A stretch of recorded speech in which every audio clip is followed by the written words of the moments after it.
The summer heat in rural Nebraska was unforgiving, the kind of heat that made the air shimmer above the asphalt and turned pickup trucks into ovens. It was the kind of place where secrets grew as tall as the corn, where everyone knew everyone else's business, and where the past had a way of showing up uninvited on your doorstep. This is a story about a piece of jewelry that shouldn't have existed, about a woman who appeared out of nowhere, and about the moment when everything a man thought he knew about his life shattered like glass. Before we dive deeper into this incredible story, we'd love to know, where in the world are you watching this from? Drop your city or country in the comments below. It's amazing to see how these stories connect people from every corner of the globe. And if you love stories with unexpected twists that leave you speechless, hit that subscribe button right now. We bring you new, jaw-dropping stories every single week. And trust me, you won't want to miss what's coming next. Now let's begin. Marcus Hendricks was 42 years old and had spent every single one of those years on the same 300 acres of Nebraska farmland. The property had been in his family since 1889, passed down through 5 generations of Hendricks men who'd worked the soil until it became part of their DNA. Marcus had inherited it from his father, who'd inherited it from his father, and so on, in an unbroken chain of sweat and sacrifice. His mother, Elena Hendricks, had died 7 years ago in a car accident on Highway 30. It had been winter, black ice, and a semi-truck that couldn't stop in time. The funeral had been the largest Bridgewater had ever seen. Elena had been beloved. She volunteered at the church, organized the county fair every year, and had a smile that could light up the darkest room. Marcus had buried her in the family plot on the eastern edge of the property, under an old oak tree where she used to sit and read. But it wasn't just his mother that Marcus had buried that day. It was also the necklace she never took off. A delicate silver chain with a small heart-shaped pendant, engraved with the initials ER on one side and a date on the other, June 14th, 1982. His mother had worn it every single day of her life, for as long as Marcus could remember. When the funeral director had asked if he wanted to remove it, Marcus had said no. Some things should stay with a person forever. That was 7 years ago. Marcus had learned to live with the grief, the way you learn to live with a scar that never quite fades. He'd kept the farm running, maintained his mother's garden, and tried his best to honor her memory. Life moved on, even when you didn't want it to. It was a Thursday afternoon in late July when everything changed. Marcus was in the barn repairing a broken harrow when he heard the sound of tires on gravel. He wiped the sweat from his forehead and walked to the barn door, squinting against the brutal sunlight. A dusty black sedan was making its way up the long driveway, moving slowly as if the driver wasn't quite sure they had the right place. Visitors were rare out here. The farm was 12 miles from the nearest town, and most people called before making the trip. The car came to a stop near the house, and for a long moment, nothing happened. The engine ticked as it cooled. Marcus could hear cicadas screaming in the trees. Then the driver's door opened, and a woman stepped out. She looked to be in her early 30s, with long dark hair pulled back in a ponytail, and a face that seemed carved from exhaustion. Her jeans and white t-shirt were covered in dust, and she had the kind of posture that suggested she'd been driving for a very long time. She stood by the car for a moment, one hand shielding her eyes from the sun, looking at the farmhouse like she was trying to memorize it. Marcus was about to call out a greeting when his eyes fell on her neck, and his entire world stopped. She was wearing his mother's necklace, not one that looked like it, not something similar. The exact same delicate silver chain, the exact same heart-shaped pendant. Even from 30 feet away, Marcus could see the way it caught the light, the specific way it hung, the familiar shape he'd seen around his mother's neck for his entire life. His legs moved before his brain could catch up. He crossed the yard in long strides, his heart hammering against his ribs. "Where did you get that?" The words came out harsh, almost aggressive. The woman's hand flew to her throat, fingers closing around the pendant. Her eyes went wide, and Marcus could see fear flash across her face. What? That necklace." Marcus pointed at it, his hand shaking. "Where did you get it?" The woman took a step back, bumping against the car. "It's mine. It belonged to my mother." "No." Marcus shook his head, anger rising hot and fast in his chest. "That necklace belonged to my mother, Elena Hendricks, and she was buried wearing it 7 years ago." He took another step forward. "So I'll ask you one more time. Where the hell did you get it?" The color drained from the woman's face. "Buried? What are you talking about? This necklace has been in my family for—" She stopped, her breath coming faster. "Wait, did you say Elena Hendricks?" "Yes, Elena Hendricks, my mother, who died in 2018 and was buried wearing that exact necklace." Marcus's voice was rising now, a mixture of grief and rage and something else he couldn't name. Did you rob her grave? Is that what this is? Because if you did, I swear to God. No. The woman held up both hands, backing away further. I didn't rob anything. I don't understand what's happening. My mother gave me this necklace before she died. She said it was the most important thing she owned. She made me promise to never take it off. Marcus stopped, his anger momentarily derailed by confusion. Your mother? Who's your mother? The woman swallowed hard. Rebecca Torres. She died 3 months ago. Cancer. Her voice cracked on the last word. And before she died, she gave me this necklace and told me to come here, to this address, to find Marcus Hendricks and tell him the truth. What truth?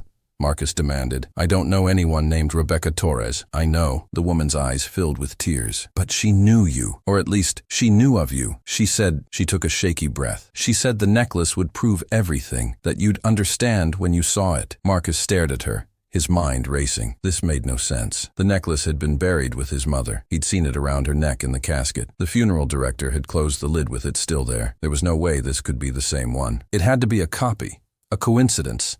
Something. But even as he thought it, he knew he was wrong, because now that he was closer, he could see the tiny scratch on the heart pendant, the almost imperceptible dent on the left side of the chain from where his mother had caught it on a fence post years ago. He could see the way the engraving had worn smooth in places from decades of being worn. This wasn't a copy. This was his mother's necklace. What's your name?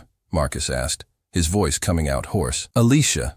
The woman said. Alicia Torres. Alicia. Marcus ran a hand through his hair, trying to think. You need to tell me everything. From the beginning. Alicia nodded slowly, tears now streaming down her face. Can we go inside? Please. I've been driving for 2 days straight, and I need to sit down. Marcus hesitated, every instinct telling him this was insane, that he should call the police, that this woman was either a grave robber or a con artist, or both. But something in her eyes stopped him, a desperation that felt genuine, a fear that matched his own. Okay, he said finally, but you're going to explain everything. And the kitchen was blessedly cool compared to the inferno outside. Marcus poured 2 glasses of water while Alicia sat at the table, her hands wrapped around herself like she was freezing despite the heat. The necklace glinted at her throat, an impossible accusation. Marcus set 1 glass in front of her and sat down across the table. Talk. Alicia took a long drink of water, then set the glass down with trembling hands. My mother was Rebecca Torres, born Rebecca Ann Torres in 1965 in Omaha. She raised me by herself. I never knew my father. She worked 2 jobs most of my life, barely scraped by. But she made sure I had everything I needed. She paused, staring at the table. About a year ago, she got diagnosed with stage 4 pancreatic cancer. The doctors said she had maybe 6 months. She lasted 9. I'm sorry, Marcus said, and meant it, even though he was still confused and angry. In the hospital, near the end, she started telling me things she'd never told me before. About her life, about choices she'd made, about secrets she'd kept. Alicia looked up, and Marcus could see the exhaustion in her eyes. She told me about the necklace, said she'd had it since 1982, that it was given to her by someone important, someone she'd loved more than anything. And she made me promise that after she died, I'd bring it here, to this farm, and give it to Marcus Hendricks. Why? Marcus asked. Why would she want you to give it to me? Alicia reached into her pocket and pulled out a folded piece of paper. She slid it across the table. She wrote you a letter, made me promise I'd deliver it in person. Marcus picked up the paper with shaking hands. His name was written on the outside in handwriting he'd never seen before. He unfolded it slowly and began to read. Dear Marcus, it began. If you're reading this, then my daughter Alicia has found you, and you've seen the necklace. I'm sure you have questions. I'm sure you're confused, maybe angry. I don't blame you, but I need you to understand something. Everything I'm about to tell you is the truth, even though it's going to be hard to believe. Marcus's hands tightened on the paper. My name is Rebecca Torres, but it wasn't always. I was born Rebecca Ann Mills in Omaha in 1965, and in 1982, when I was 17 years old, I fell in love with a girl named Elena Rodriguez. We met at summer camp, and it was like lightning, instant and consuming and absolutely terrifying. Because this was 1982 in rural Nebraska, and 2 girls in love wasn't just frowned upon, it was dangerous. Marcus stopped reading, his vision blurring. Elena Rodriguez, his mother's maiden name. We kept it secret, the letter continued. We had to. Elena's parents were extremely religious and conservative. Mine weren't much better, so we snuck around, met in secret, wrote each other letters we had to hide, and on June 14th, 1982, Elena's 17th birthday, I gave her a necklace, a silver heart with her initials and the date. I told her that no matter what happened, No matter where life took us, she'd always be my first love. She promised she'd never take it off. Marcus set the letter down, unable to continue. His mind was reeling. His mother had been in love with a woman. His mother, who'd married his father in 1983, who'd raised him in a conservative farming community, who'd gone to church every Sunday and never said a word about this. "You should keep reading," Alicia said softly. Marcus picked up the letter again, his hands shaking so badly the paper rustled. "We had one perfect summer," Rebecca wrote. "And then Elena's parents found one of my letters. They were furious. They forbade her from seeing me, sent her to stay with relatives in another state. And when she came back, they'd already arranged for her to marry a young farmer from Bridgewater, a man named John Hendricks." Marcus felt like he'd been punched in the stomach. His father, his quiet, hard-working father who died when Marcus was 12. Elena tried to refuse, but they gave her no choice. She was pregnant with you, Marcus, and in those days, in that community, there was no way out. So she married John Hendricks, moved to his farm, and tried to build a life. But she never forgot me, and she never took off the necklace. The letter continued. "We saw each other one last time in 1985, at a gas station between our towns. It was an accident, pure chance. We talked for 10 minutes, and she told me she was trying to make her marriage work, that she had a son she loved more than life itself, but that she still thought about me every single day. And then she said something that's haunted me ever since. If anything ever happens to me, Rebecca, make sure Marcus knows the truth. Make sure he knows I wore this necklace for you, not for them." Marcus's vision was completely blurred now, tears streaming down his face without permission. "I never saw her again," Rebecca wrote. "I moved to Denver, built a different life, had Alicia, but I kept track of Elena from afar. I knew when your father died. I knew when she took over running the farm. And I knew when she died in that accident in 2018. I wanted to come to the funeral, to pay my respects, but I knew I couldn't. It wasn't my place anymore. She'd built a life without me, and I had to respect that." The letter was almost over now. Marcus forced himself to keep reading through the tears. "But here's the thing, Marcus. Here's what you need to know. That necklace you buried with your mother, it wasn't the real one. Elena had a fake, made sometime in the 90s. She told me about it in a letter she sent me years after we saw each other at that gas station. She said she wanted to keep the real one safe, wanted to make sure that if anything happened, it would find its way back to me. So she wore the fake, and she mailed me the real one, and she asked me to hold on to it until the right time came to tell you the truth." Marcus stopped breathing. "She wanted you to know, Marcus. She wanted you to understand that she loved your father in her own way, that she loved you completely and without reservation, but that part of her heart had always belonged to someone else. Someone she could never be with, in a time and place that wouldn't let her be who she really was. And she wanted you to have the real necklace, the one I gave her when we were 17, so you'd know that love doesn't always look the way people expect it to. Sometimes it's hidden, sometimes it's secret. But it's still real." The letter ended simply. "I'm sorry I waited so long to tell you this. I'm sorry Elena had to hide who she was, but I'm not sorry I loved her. She was the best thing that ever happened to me, and I hope she was happy, even if she couldn't be free. Please take care of the necklace. It's proof that she was loved, truly loved by someone who saw all of her. Always, Rebecca." Marcus set the letter down, his whole body shaking. He looked at Alicia, who was crying silently, and then at the necklace around her neck. "My mother," he said hoarsely. "My mother was in love with a woman." Alicia nodded. "For her whole life, apparently." Marcus stood up abruptly, his chair scraping against the floor. He walked to the window, staring out at the fields his mother had walked 1,000 times, the barn where she'd done chores every morning, the garden she'd tended with such care. He'd thought he'd known her. He'd thought he'd understood everything about her life, her choices, her quiet sadness that sometimes appeared in her eyes when she thought no one was looking. But he'd been wrong. He hadn't known her at all. "The necklace she was buried with," he said without turning around, "was a fake?" "That's what my mother said," Alicia replied. "She said Elena had a copy made that looked identical, so no one would know the difference. She wore the fake for years, and kept the real one hidden in case anyone looked too closely." Marcus laughed, a bitter sound, "and nobody did, not once, not even me." He turned back to face Alicia. "Do you know how many times I looked at that necklace? How many times I asked her about the initials, about the date? She always said it was a gift from a friend, that the date was just a birthday. I never questioned it. I never thought," his voice broke, "I never thought she was hiding anything." "She wasn't hiding it from you," Alicia said gently. "She was hiding it from a world that wouldn't have understood. There's a difference." Marcus sank back into his chair, suddenly exhausted. "Did Rebecca, did she ever have anyone else?" "After my mother?" Alicia shook her head. "A few relationships here and there, but Nothing serious. She always said Elena was it for her, the love of her life. Everything else was just trying to fill the space she left behind. The magnitude of it hit Marcus like a wave. His mother had spent her entire adult life pretending to be someone she wasn't, living in a small town where being different meant being ostracized, married to a man she probably cared for but didn't love the way she loved Rebecca, raising a son and running a farm and going to church and doing everything expected of her, all while keeping the truth locked away so deeply that even her own child never suspected. She must have been so lonely, he said quietly. I think they both were, Alicia replied. They sat in silence for a long time, the weight of the secret settling over them like dust. Finally, Marcus said, "Can I see it? The necklace?" Alicia reached up and unclasped it from around her neck. She held it out,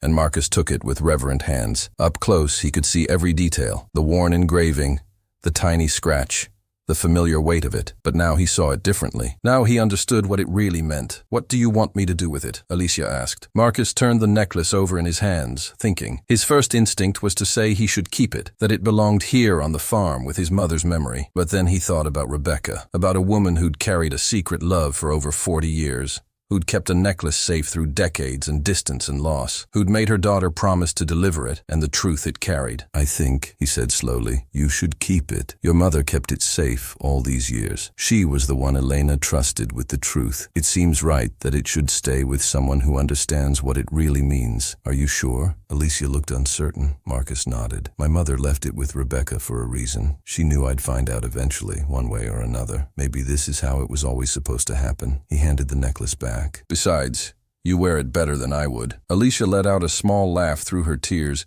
and put the necklace back on. It settled against her collarbone, catching the late afternoon light streaming through the window. "Thank you," she said, "for believing me, for not throwing me out." "Thank you for bringing it," Marcus replied, "for telling me the truth.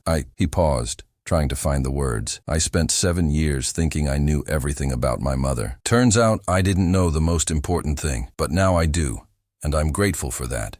Even if it hurts." They talked for hours after that. Alicia told him about Rebecca, about her life in Denver, about the small apartment where she'd raised Alicia alone while working as a nurse, about how Rebecca had been kind and strong and sad in a way that Alicia had never understood until the end. Marcus told her about Elena, about the farm, about his childhood, and the mother who'd read him stories every night and taught him how to drive a tractor and never missed a single one of his baseball games, about the car accident that had taken her away too soon, and the 7 years he'd spent trying to honor a memory he hadn't fully understood. As the sun began to set, painting the sky in shades of orange and gold, Alicia stood to leave. "I should get going.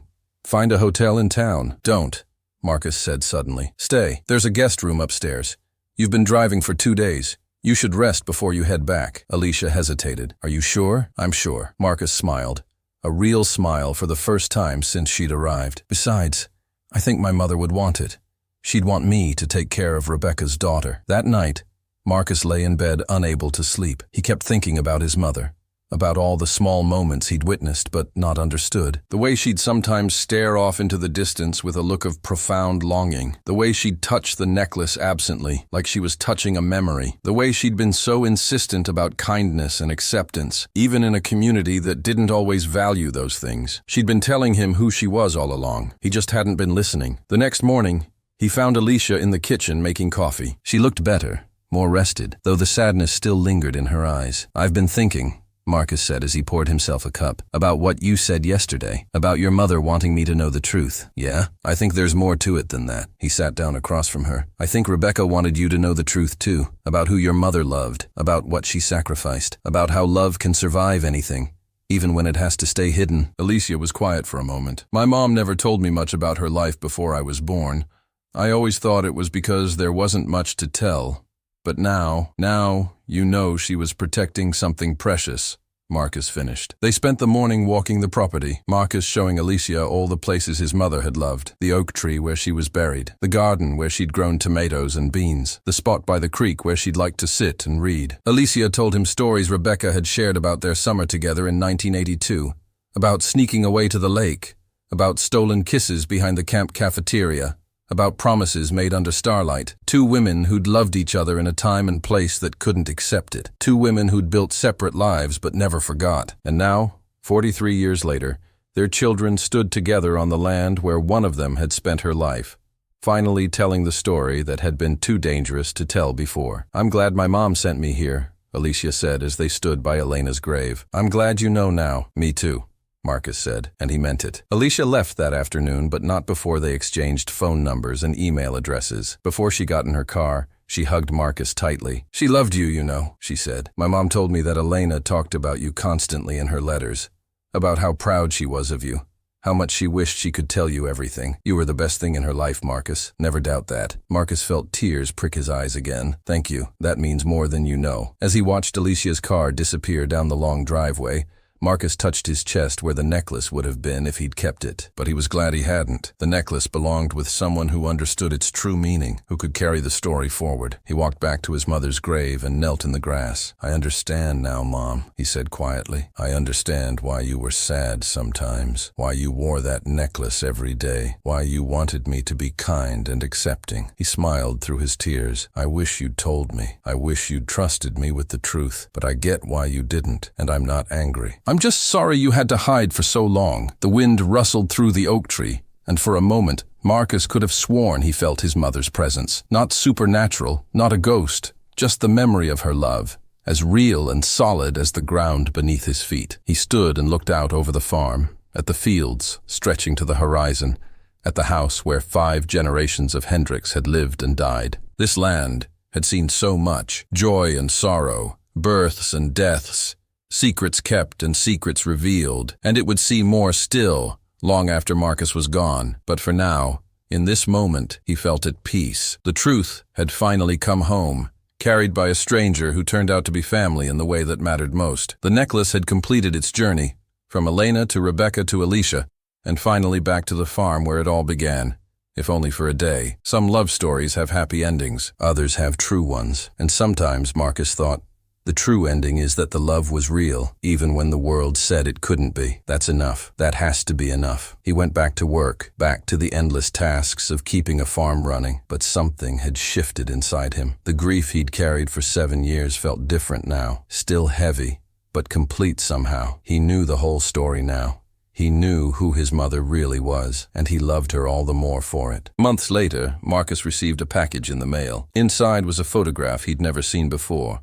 2 teenage girls standing by a lake, arms around each other, laughing at something outside the frame. On the back, in faded ink, Elena and Rebecca, summer 1982. He put the photograph on the mantel, right next to the one of his mother from her wedding day. 2 versions of the same person, one hiding, one free, both real, both loved. And every time he looked at them, Marcus remembered the woman who'd shown up covered in dust, wearing an impossible necklace, carrying a truth that changed everything. He remembered that love doesn't always look the way we expect, that people are more complicated than we know, that secrets can be kept for reasons we don't understand until it's too late. But mostly, he remembered that his mother had been brave in ways he'd never imagined. She'd lived a life that wasn't entirely her own, but she'd lived it with grace and dignity and kindness. She'd loved the people around her, even when she couldn't love the person she wanted most. And in the end, she'd made sure the truth survived her. She'd made sure someone knew, someone understood, someone would tell the story that deserved to be told. The necklace was out there somewhere, around Alicia's neck, carrying its secret into a new generation, and that felt right. Some things shouldn't be buried. Some truths need to see the light of day, even if it takes 40 years. Marcus went back to his work, back to his life, back to the farm that had defined his family for over a century. But he carried something new now, an understanding that the people we love are never just one thing. Never just what we see on the surface. They're deeper than that, more complex, more beautiful in their complexity. And sometimes, the greatest gift they can give us is the truth, even when it arrives decades too late, covered in dust, hanging from a stranger's neck, even when it changes everything we thought we knew, especially then.